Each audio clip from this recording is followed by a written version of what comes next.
Let's play a game. I have 3 cards. In a second I will flip them and mix them.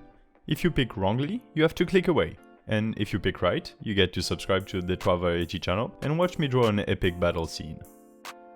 So, which one do you pick? Lucky you, you get to stay for drawing time. Take the 5 seconds of intro to subscribe as a gift.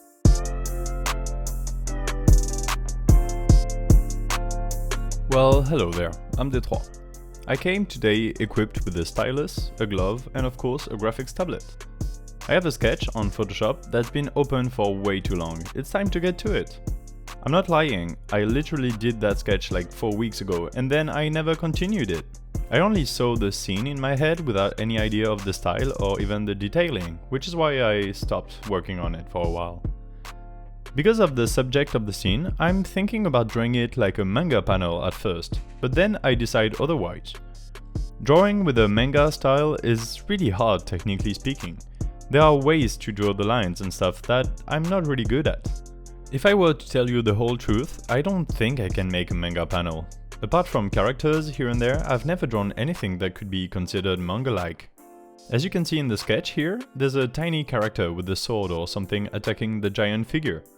In my plan, the character is evading an attack and transporting himself out of the way to retaliate. That sort of thing, I have an idea on how it would appear in a manga, but I can't make it happen, I think. I probably need a bunch of thin vertical lines where the character disappeared, then a trace of his trajectory, and at the same time all the arms of the monster need to show lines of movement, something I'm not sure how to draw and make look good. Because it's all black and white with maybe halftones, you have to be very careful with every line. Halftones, by the way, another thing I want to get to someday because I have no idea how to use it properly. So instead of making a fool of myself by trying to do something I can't, that is way too elaborate, I'm turning to another way of drawing I like. When I don't have a clear vision, I usually use 2 specific drawing techniques. For abstract ink drawings, it's automatic drawing, of which I already talked a lot about in Thursday videos. For digital, I use another technique, a bit less often but still useful nonetheless. I call it iterative drawing. Iterative here means that with every step I make changes to the drawing process. Instead of having a clear image from the start, I slowly make the final image come to life by adding to the whole picture with every layer. I'm starting with inking because that's the obvious step after my sketch, since I don't want to make a lineless painting. Also because it gives me a really good opportunity to practice drawing hands. There are 8 hands, all in different poses, so that's a really good exercise. Quick tip, for the most difficult poses, I took pictures of my own hands as reference that I have on another monitor while I ink. Back to the iterative process. After the simple line art is done, I decide to add swirls to the horns of the creature. So I'm going in and changing the line art a little bit. Usually, if I had known I would do that, I would have sketched all of it and then simply inked it. Here I have no idea, so I'm imagining as I ink. After the horns modification, I move on to the face of the creature and the large hole in its middle. I want to add organic matter, twisting and bulging like roots all around the hole.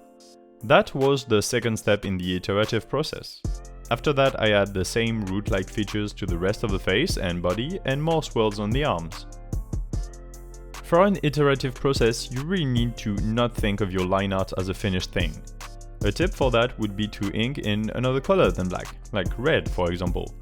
It's just so that you don't instinctively mind modifying the precious inking you just spent a long time drawing. In the end, you will see that from the original line art, not a lot of lines remain as they were in the finished piece. That's the magic of an iterative drawing process. I've never seen anyone talk about drawing this way really, or at least not in these terms. Maybe I should trademark it, what do you think? You have to be able to accept any sort of modification and maybe losing some time in the process though. It's why I draw like this only when I don't know where to go next, but it still saves time when you work that out in the sketch. This is much more surprising and fun though. I like this drawing because the composition is nice and the subject is epic. When I make the small guy appear is when it starts being epic. Or even before, when I decide that I don't want a creature to come out of the ground, but rather be floating in space. Let's be honest on that, I didn't know what to do for the background, so the dark void of space was perfect. And also because I didn't feel like coloring, so this allows me to keep it black and white. I use a bit of colors to make the movement trails pop out for a while, but that's only so I can see them better during the drawing process. I don't actually want any strong colors in this drawing. The black and white allow for more mystery. What's that creature and where does it come from? Why aren't the arms attached to the body? Why are there so many arms to begin with? And why is this creature choking itself like that? Is it like kinky foreplay or something?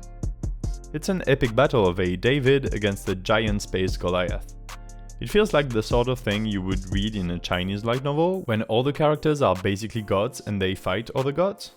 The underdog looks like he would lose for sure and then ends up victorious because, of course, the hero wins.